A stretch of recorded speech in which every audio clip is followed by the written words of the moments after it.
앉으셔서 하나님의 말씀을 보겠습니다. 신약성경 로마서 5장 6절 말씀부터 8절까지의 말씀입니다. 로마서 5장 6절부터 8절까지 함께 봉독하겠습니다. 우리가 아직 연약할 때에 기약대로 그리스도께서 경건하지 않은 자를 위하여 죽으셨도다.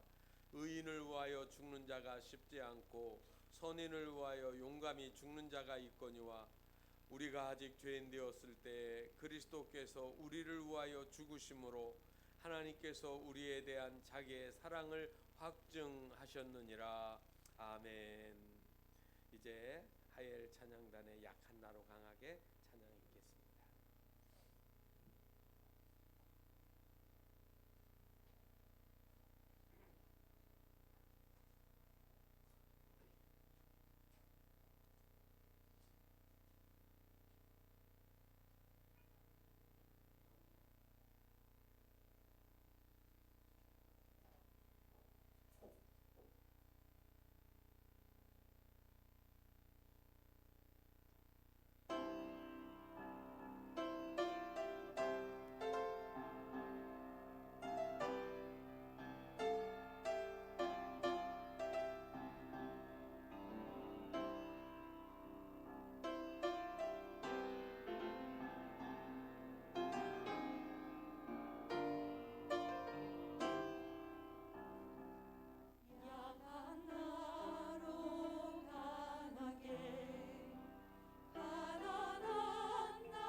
오래전에 제가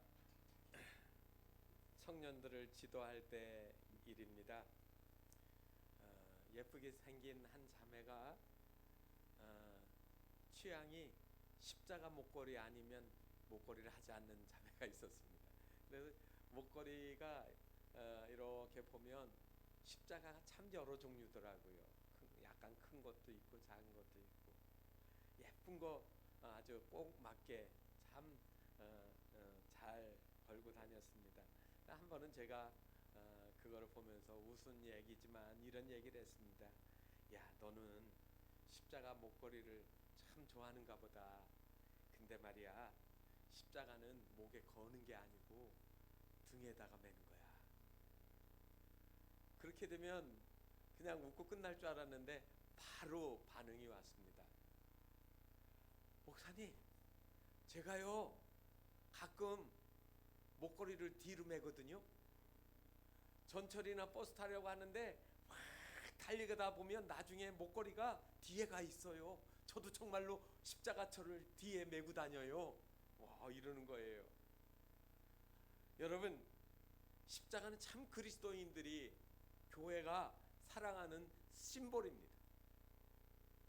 십자가가 얼마나 중요하길래 교회가 존재하는 곳마다 십자가를 세워서 교회라고 하는 사인을 할까요? 십자가는 2000년 기독교 역사의 믿음의 상징이고 그리고 그것을 보여주는 상징이었습니다. 심볼입니다. 공식적인 십자가가 바깥에 이렇게 자연스럽게 세워질 수 있다라고 하는 게 얼마나 큰 축복인지 모릅니다. 로마 시대 때 기독교가 공인받지 못하고 그리고 그리스도인들이 숨어 있을 때 그들은 십자가를 마음대로 표현할 수가 없어서 물고기 모양을 그리면서 그들은 X자를 통하여서 크리스토스라고 하는 그 말을 헬라어로는 키라고 합니다. 그 X라고 안 하고 그러면서 이렇게 들여진 X를 그리면서 내가 그리스도인이라고 하는 것들을 하는 것이 그게 일반적인 일이었습니다. 그런데 콘스탄틴이 전쟁을 하게 되었습니다. 그래서 전쟁하러 나가기 전날 밤 잠을 뒤척이면서 잠을 자다가 잠을 못 이루다가 깜빡 잠이 들었는데 그가 커다란 십자가의 깃발을 꿈에서 보게 됩니다. 꿈에서 깨어난 그가 전쟁에 나가면서 십자가 깃발을 크게 그려서 들고 전쟁터의 앞에서 나가게 되어집니다. 그리고 그 전쟁에서 승리를 했습니다. 그 후로부터 이 콘스탄틴 황제는 AD 313년에 기독교를 공인을 하고 어디에서든지 누구든지 원하면 십자가를 붙일 수 있게 했고 국가 행사에서 십자가를 공공연하게 사용하기를 시작을 했습니다. 그래서 오늘 많은 교회들이 그 이후로 교회 건물에다가 십자가를 중세에 세워진 그 고딕성당 같은 것에 보면 십자가가 참 많이 세워지는 것을 볼 수가 있습니다. 초대교회 교회의 아버지, 그거를 우리는 교부라고 하거든요. 터툴리안이라고 하는 아주 훌륭한 교부는 이런 말을 했습니다. 그리스도인은 발걸음을 옮기고 움직일 때마다 들어가거나 나갈 때마다 옷을 입고 신발을 신을 때마다 목욕하고 식탁에 앉고 등잔불을 켜고 침대에 앉고 의자에 앉는 모든 삶의 순간마다 이마에 십자가를 그린다. 여러분, 성호를 이렇게 그리는 그거를 터툴리안이 이야기를 한 겁니다. 십자가가 기독교의 중심에 있다는 것을 알지 못하면 기독교를 이해하지 못하는 것과 마찬가지입니다. 십자가는 단순히 우리를 장식해주는 장식품만은 아닙니다. 그 속에 무겁게 자리 잡고 있는 그 의미가 있다는 말입니다.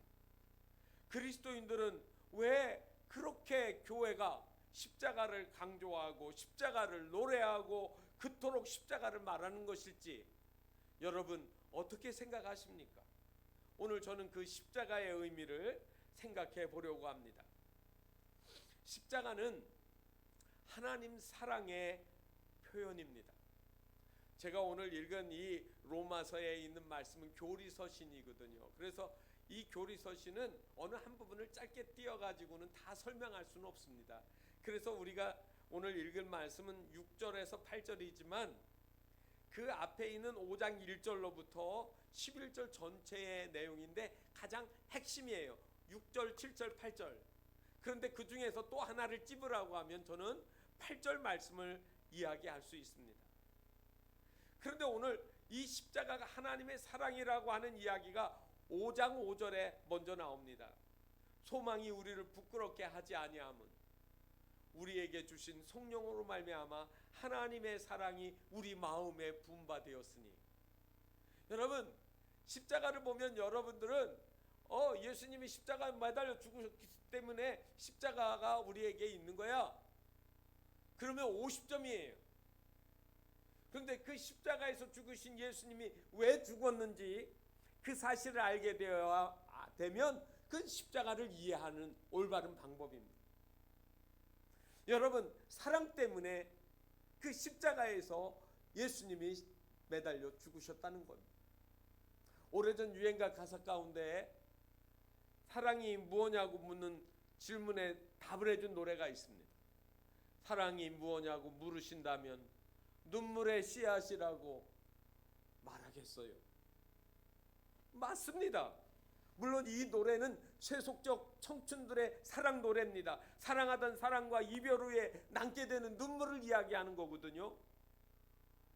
그런데 이거를 우리가 신앙적인 차원에서 들어가면 저와 여러분의 눈에서 이 눈물이 마르지 아니하고 계속 마음속에서 흐르게 되어지는 겁니다. 스위스에서 있었던 실화입니다. 스위스는 그 산들이 높은데 마을과 마을을 전철로도 하지만은 전철이 다 닿지 않는 곳에는 마을 버스로 오르내립니다. 그런데 이 버스를 타고 관광객들 올라가고 마을 주민도 같이 오르내리는데 이 버스를 운전하는 기사는 자기가 잘 매일같이 운행하는 그 코스의 중간 지역에 이제 위치한 곳에 삽니다.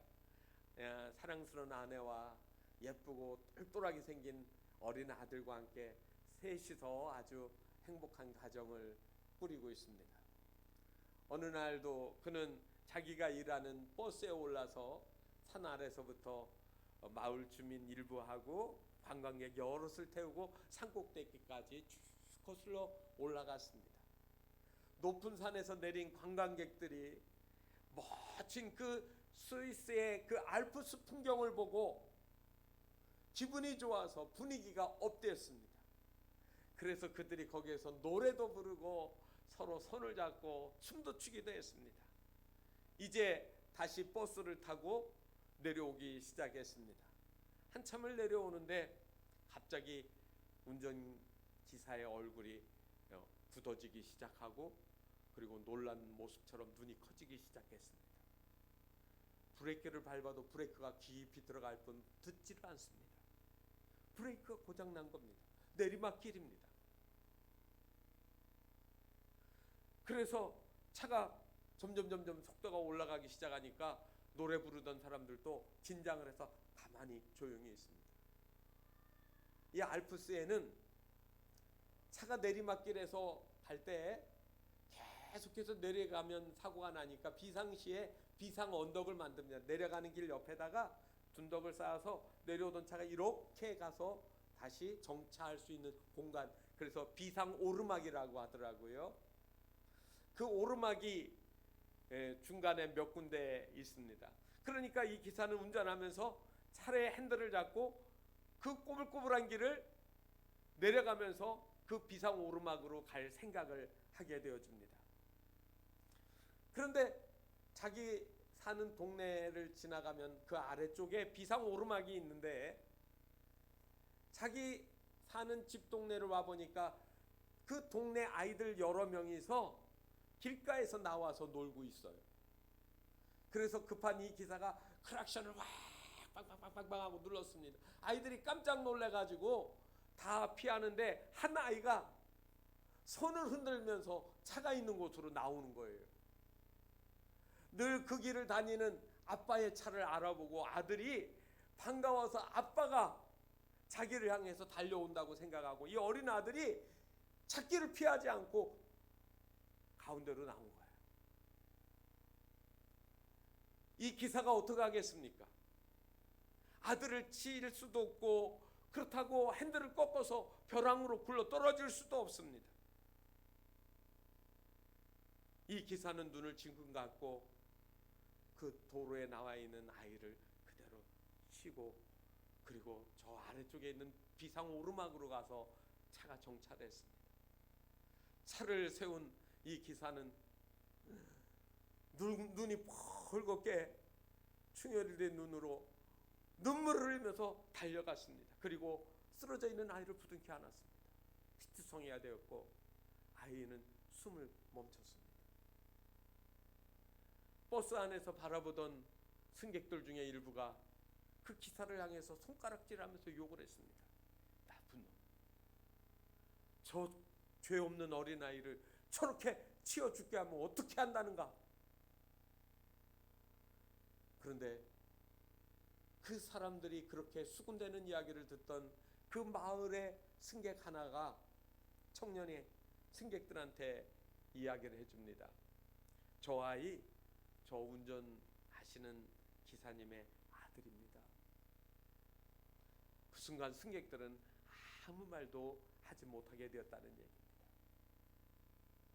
핏주성이가 된 아들을 안고 있는 운전기사의 마음을 여러분 어떻게 생각할 수 있습니까? 그 아이가 왜 죽었습니까? 누구 때문에, 누구 대신해서 죽었을까요? 버스 안에 있던 많은 사람을 살리기 위해서 운전기사는 자기 하나밖에 없는 외아들, 사랑하는 아들을 그냥 차로 지나갈 수밖에 없던 그 마음을 우리가 어떻게 이해할 수 있겠습니까? 하나님이 사랑하는 독생자 외아들을 그것처럼 주신 거예요. 수많은 사람이 죄로 인해서 뜨거운 지옥의 형벌로 영원히 빠질 수밖에 없는데 얼마나 사랑했기에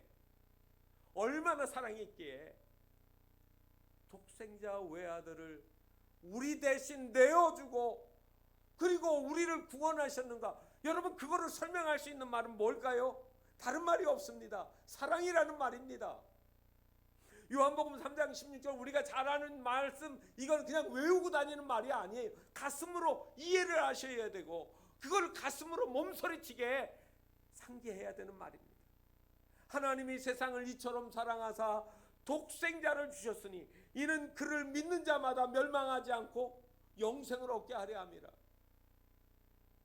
여러분 거기에 하나님 사랑을 표현하는 말이 있습니다. 이처럼 like this 영어는 그렇게 돼 있어요.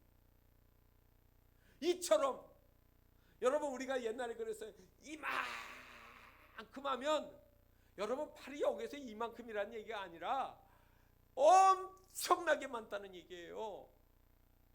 이 하나님이 팔 벌려서 십자가에서 죽는 그 사랑은 사랑의 폭이 얼마나 큰지 설명할 수 없어요. 여러분 그렇기 때문에 십자가를 보면 모양이 십자니까 십자가지 그게 아니라는 겁니다. 얼마나 크냐고 헤아릴 수 없어요. 하나님의 사랑을 이해할 수 없어요. 그리스 로마 신화에 보면 신들이 인간을 가지고 장난치고 벌주고 괴롭히는 이야기들이 많이 나오는데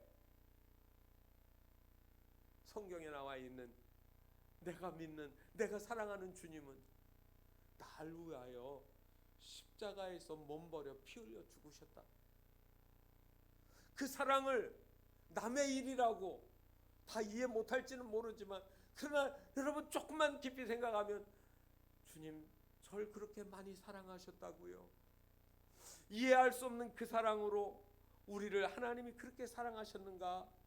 그걸 어떻게 다 이해할 수 있을까요?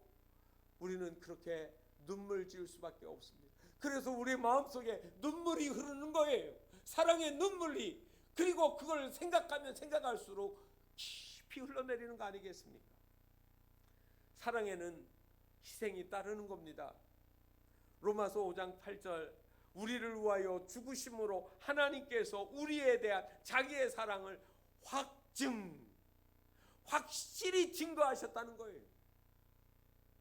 죽으심으로 우리를 사랑한다는 이 표현보다 더 확실한 확증, 어슈어런스.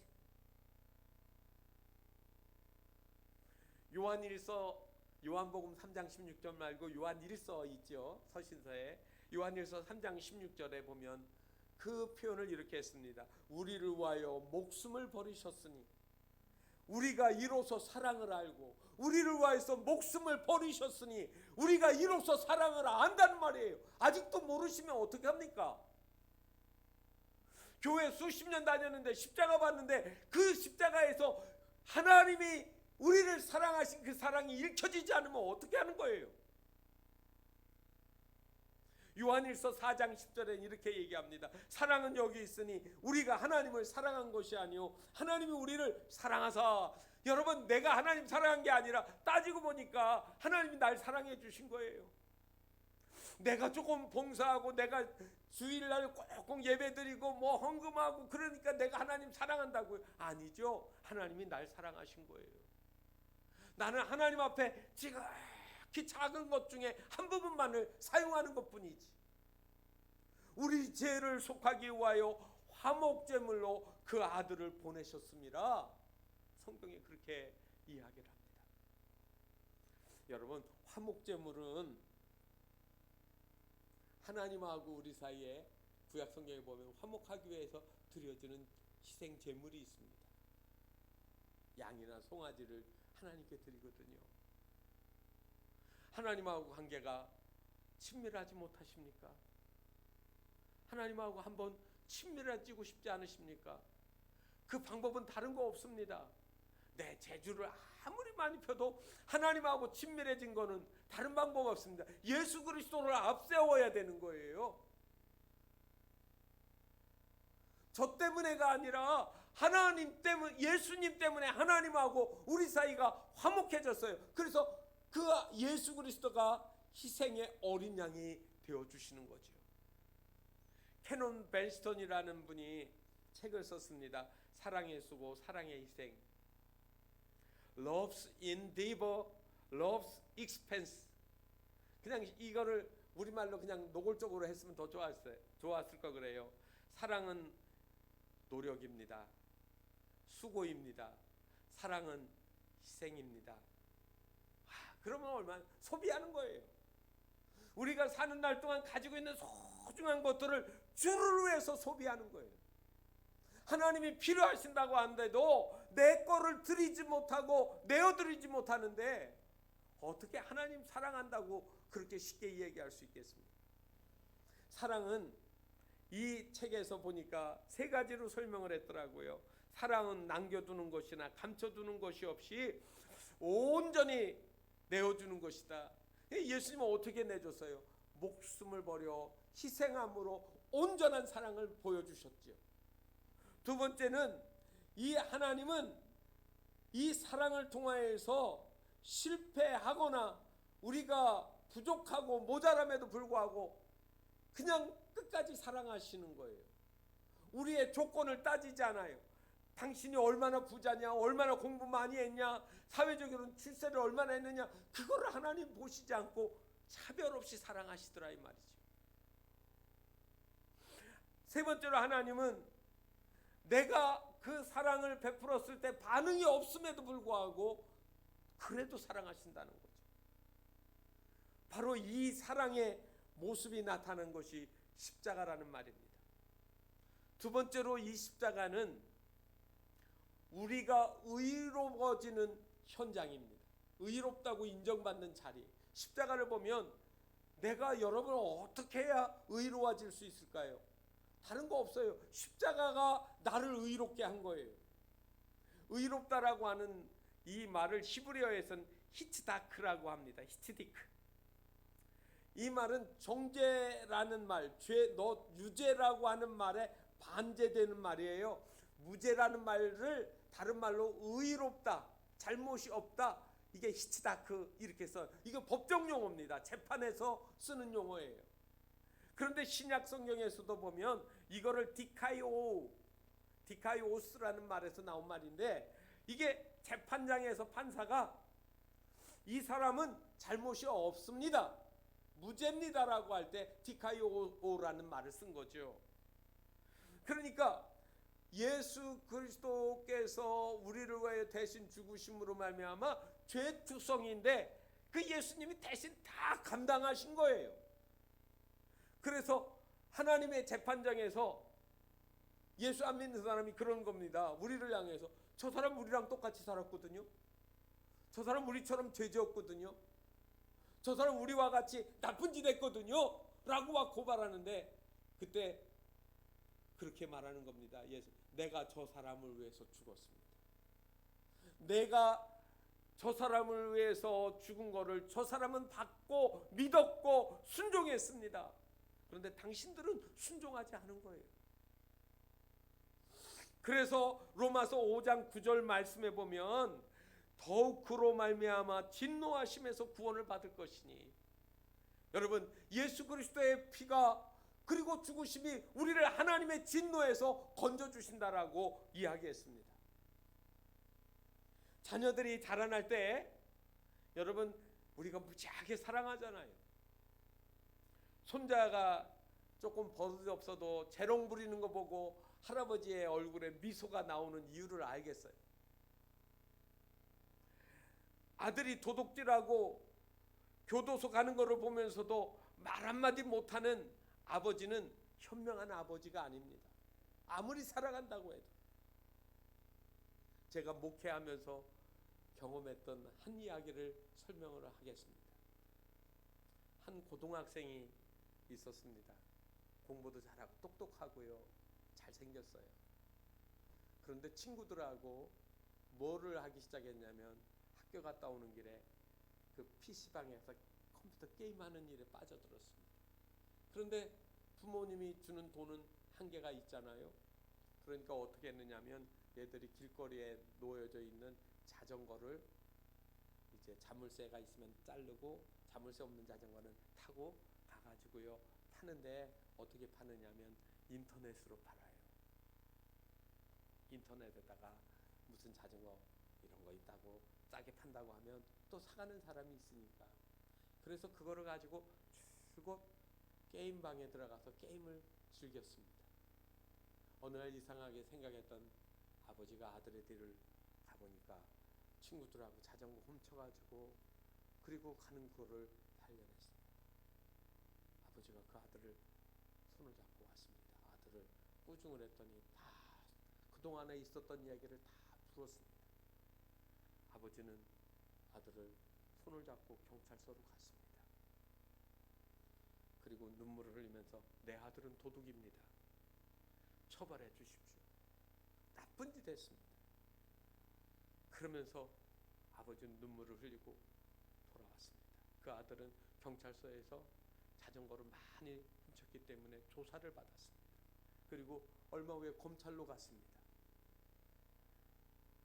검사가 기소를 했고, 그리고 재판장에서 판사가 모든 것을 다 봤습니다. 그리고 재판장에서 이렇게 얘기하는 겁니다.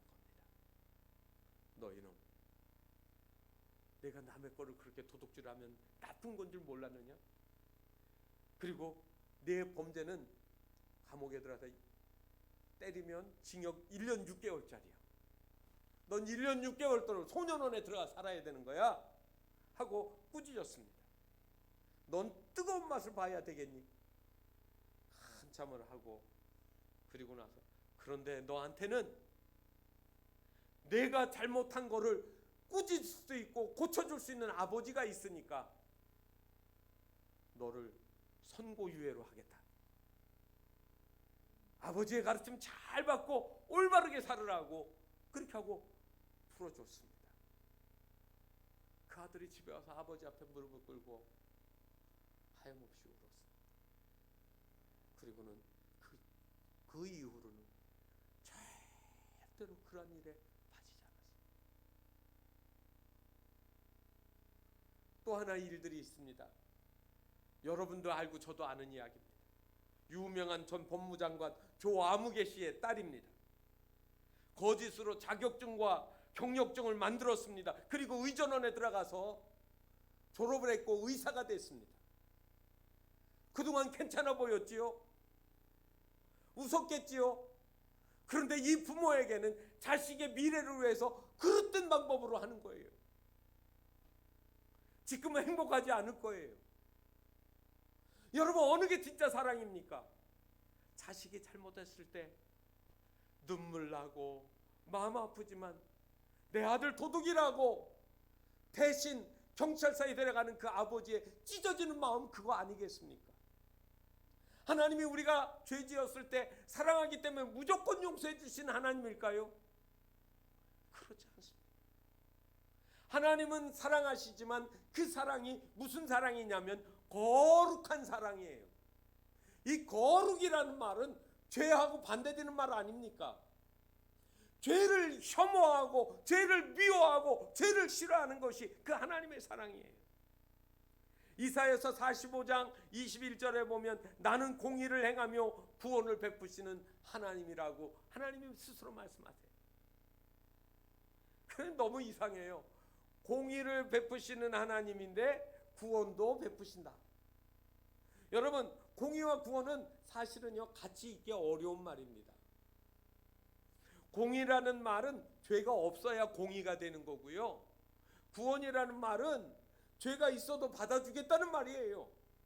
한편에선 죄 없는 자를 찾고 한편은 죄가 있어 구원하고, 이 하나님의 두 가지 딜레마가 어떻게 해결이 됐어요? 예수 그리스도 그 아들이 대신해서 죄를 씻어주기 위하여 죽으시는 희생을 통하여 아버지의 마음이 아들을 십자가에 못 박으며 상처나고 찢어지는 마음으로 그 아들이 십자가에서 절규하는 것을 하나님이 보시는 겁니다. 세상에 죄 없는 사람이 어디 있습니까? 사람은 죄를 스스로 해결할 수 있는 방법이 없습니다.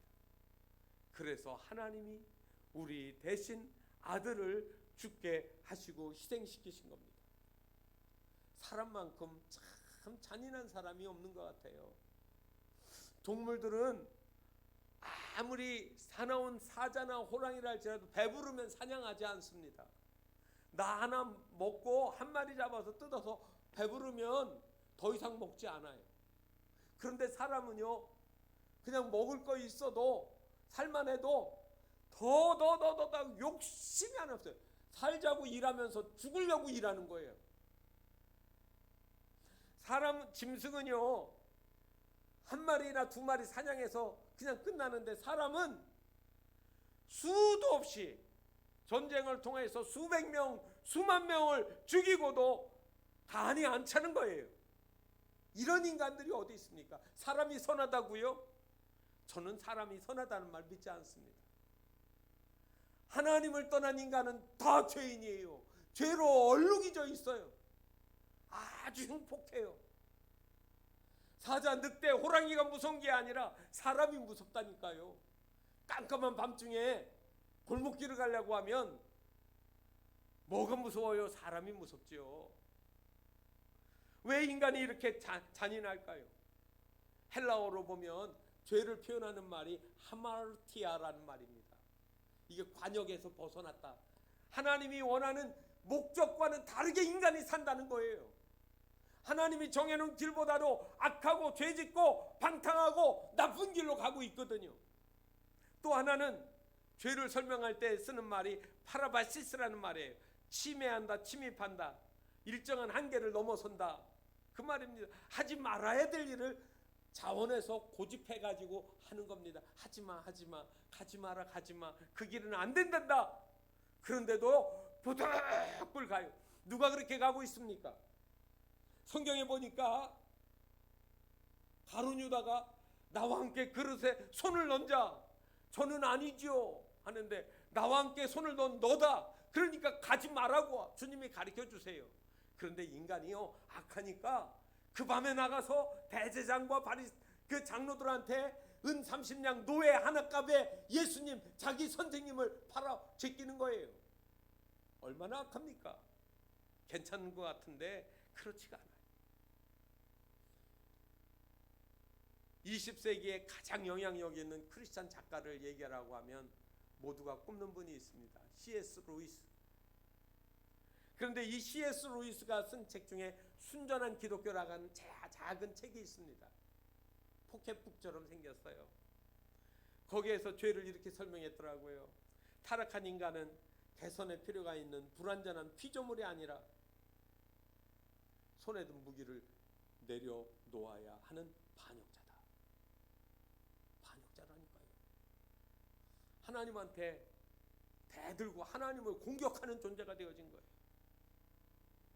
이 죄인들을 하나님이 용서하시고 구원하시려고 그의 피로, 피가 아니면 안 되는 거예요. 그래서 십자가에는 피가 흐르는 거예요. 지금도 저 십자가 안에 보혈의 피, 우리를 죄에서 구원하시는, 깨끗이 씻어주시는 그 피가 흐르고 있습니다. 죄에서 자유를 얻게 함은 보혈의 능력, 주의 보혈, 그 피로 속죄함 얻었네. 여러분 찬송 그렇게 하잖아요. 예수 그리스도의 피가 우리를 깨끗하게 하고, 그리고 하나님과 단절된 우리를 하나로 묶어주는 그러한 하나님이 징검다리가 되어주신 거예요. 오늘 성경 말씀을 통하여서 십자가가 뭐냐고 여러분 질문하시겠습니까? 여기에 사랑이 담겨 있습니다. 우리를 의롭다고, 죄 없다고 인정해 주시는 그 심볼이 십자가입니다. 그리고 하나님과 우리의 사이를 묶어주는 화목의 제물이 되어 주신 겁니다. 이 고난주간 여러분 마음대로 즐겁게 사실 수 있습니다. 그러나 마음을 하나를 내려놓고 주님께 나아보십시오. 얼마나 사랑하시는지, 얼마나 우리를 위해서 그의 피를 값지게 흘려주셨는지, 주님과 더 깊어지는 이 한 주간 되시기를 주님의 이름으로 축원합니다. 기도하겠습니다. 하나님 아버지, 우리의 연약하고 부족함에도 불구하고 아끼지 아니하고, 그리고 온전히 우리를 위하여 희생하셔서 우리를 구원하신 그 사랑의 은혜를 저희들이 기억합니다. 십자가에 나타난 하나님의 사랑이 우리가 사는 날 동안 늘 가슴속에 진하게, 그리고 흔적으로 남아 주님과 동행하는 삶이 되게 하여 주시옵소서. 예수님의 이름으로 기도하옵나이다. 아멘.